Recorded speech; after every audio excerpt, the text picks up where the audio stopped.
G'day guys, Tobini here, and it is true.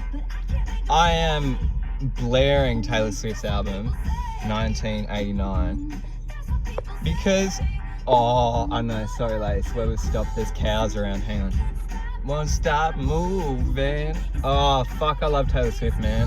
Alright, let's drive a little bit. I'm on a country road, I'm on private property right now, so I can drive.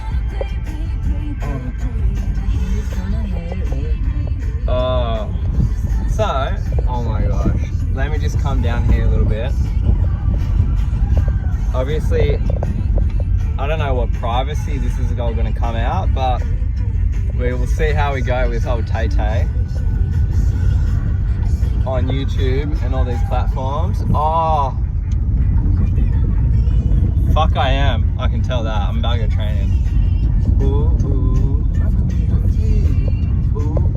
Oh, the birds. Alright, so, yeah, this looks a bit better. I'll pull over here, hey. Alright, so we'll turn little Tay Tay down for a sec. Just for a second, we'll get back to her. So, g'day guys, Tobini here. I just wanted to tell a bit of a story. A bit of a heartfelt story, to be honest. And it's got everything to do with Taylor Swift, obviously. As everything does.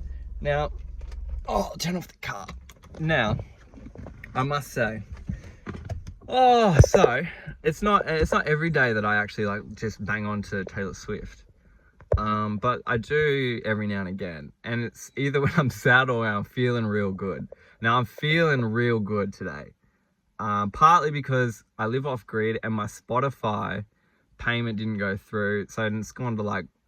And I didn't turn the internet on to fix it, so then my downloaded music, it's apps and offline, it just doesn't work. So I'm resorted to CDs in the car, and Tamsin started singing Taylor Swift this morning. Like, woke up, and like Tamsin, like, hasn't necessarily liked Taylor Swift, she likes her now, but like hasn't been like a girl fan of Taylor Swift, right? Like I have been some of Tamsin's earliest like friends were, but it's not really like Tamsin's thing, she's more like fucking like house and stuff, like, or like an old school classic. But to have Taylor Swift, like, and so she just sung it, and I like cleaned out all my albums the other day in the car, and this came up, and it was so funny because like, I don't know how to say this, Lace. I know there's cows around, darling, because we're in the country, and I know we're listening to Taylor Swift in the country. But I must say, like, when it comes to the question of like when spirit first showed itself to me, right, in like this all-encompassing energy that like there's like collective impact and resonance and frequency. Hello, darling, and like things. Taylor Swift actually was one of those people for me, and like things in the universe, like whether it be a white rabbit or whatever. I don't give a fuck, man, dude. But what happened is I was at school, right? I was like 14, 15, 16 when Taylor like music was like starting to pop off. She was getting like crazy, like real big. Everyone was singing her shit. Everyone knew about her. Like everyone had an opinion on her. And I'm just this quiet bisexual dude at school, fucking grooving out to Taylor Swift on my own. Now at that point in time, the birds, like Spotify wasn't a thing. It was like Apple Music, you had to buy shit, or you pirate it. So like I didn't have any money, so I pirated it. Taylor, I'm really sorry. Obviously now I support you the way that I know how to. But back then when I had cash, but like, I'm fucking 15. I'm sure your bank balance can afford me pirating it, because what happened is I put that on a USB stick, right? And it was my USB stick, and I lost it. So it was like all my work shit for school, and then like a few albums of Taylor Swift. Now a few girls at my school found that, right? And like, admittedly, I got a little bit bullied about it, but they also like took the music off it, and then they handed it back to me, right? They're like, here's a USB stick, but also we made a copy of all the Taylor Swift music. Like, thank you. And that happened like, I don't know, maybe year 9, year 10, right? I think. Yeah, probably year 9 or year 10. Now, fast forward a couple of years, I dated a lovely, like one of my, probably like my first serious girlfriend, Gracie. Hello, how you going? One of Gracie's best friends, Rachel, was a beautiful woman, and I also inherently got really close with Rachel because I was dating Gracie, and we went to school together, we had classes, and our cohort was very close knit. So like everyone was friends with everybody. Albeit Gracie and I like broke up, which, you know, is what it is. Sending you love. Hope you're all good. Like 16-year-old relationships. Hello, we've all been there. Holla. And yeah, so like, you know, everyone still remains friends. Years go by, and in Australia we have like the HSC, or like, I guess it's like the SATs of America, right? Like the final exams and shit. And like, we had just like done all of our shit, and we had like just graduated, right?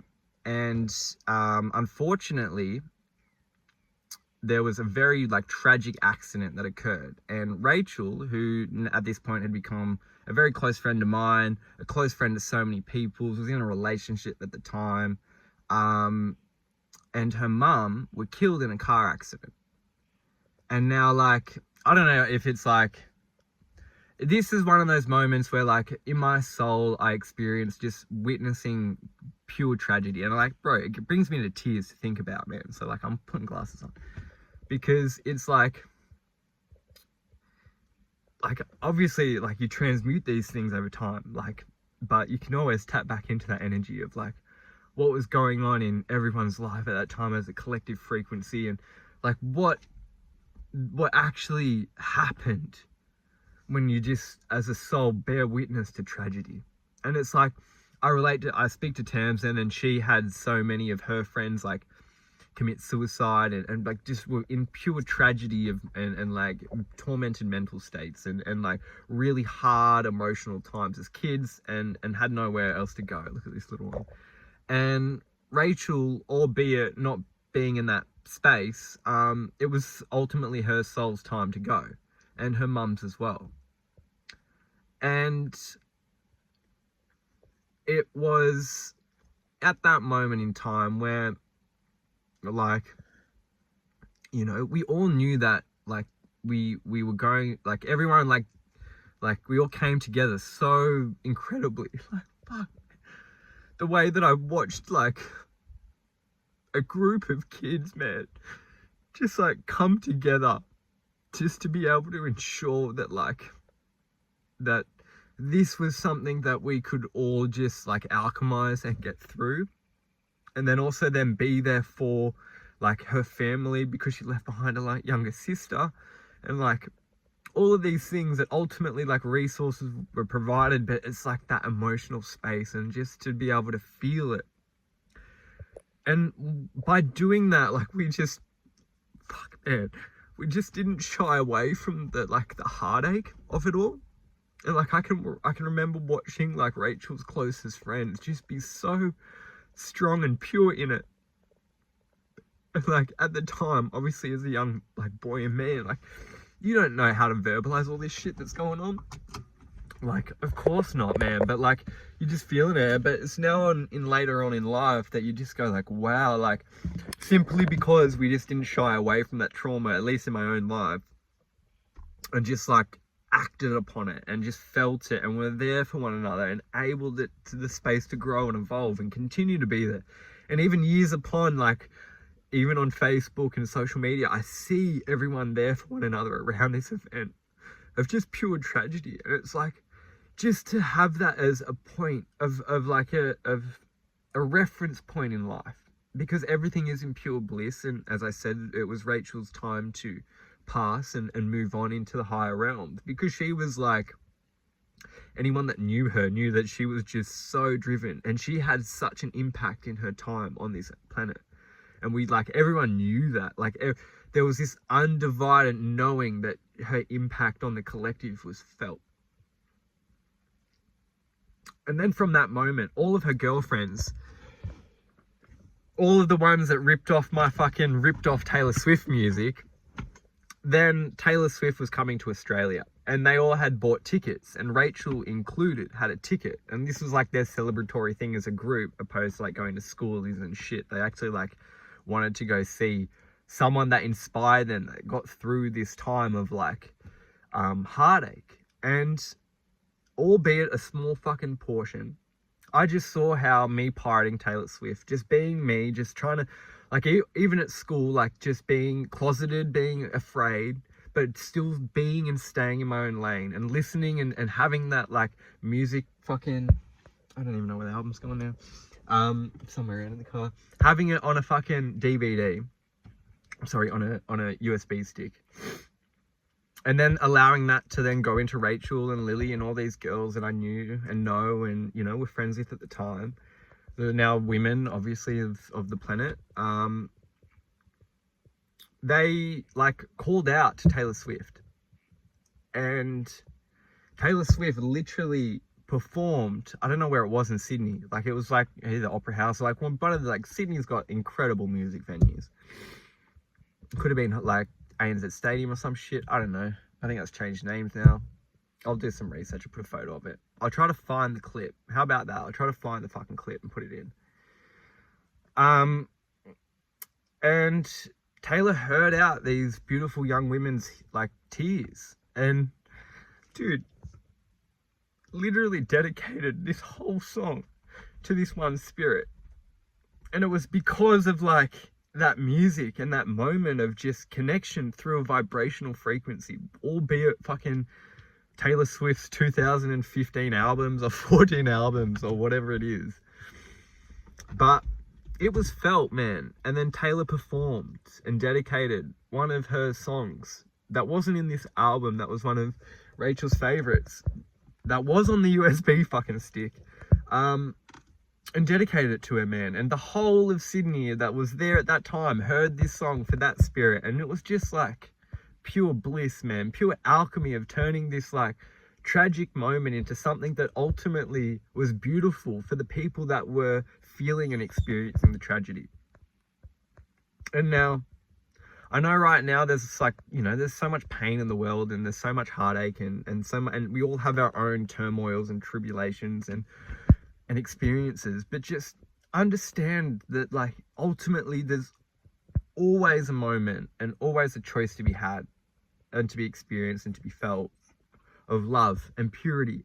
And I just go back to the courage of these young kids that were faced with like just losing a friend of theirs that they relied upon, that they needed, and just knowing that they were going to be okay.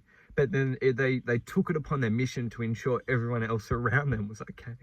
And it's that bravery, that sheer determination of alchemizing within, that right now in the collective, above all else we need. Above all else, we just need to find empathy for love and compassion for everybody on this planet, because there's a far greater alchemy at a collective level underway right now. And it's through vibrational output of our own nodal impact into the collective subconscious that we can change this. And just by recognizing these impacts of just following love, being in your own expressions and vibrational experiences of what that love represents to you, has a fundamental and profound butterfly impact. Regardless of how small you think it may be, it can just rattle and change the world. Now, I hope that, you know, that story can be really felt in the space that it's really required right now, because this was one of those moments, man. Like, I've held the tears back for this one, obviously.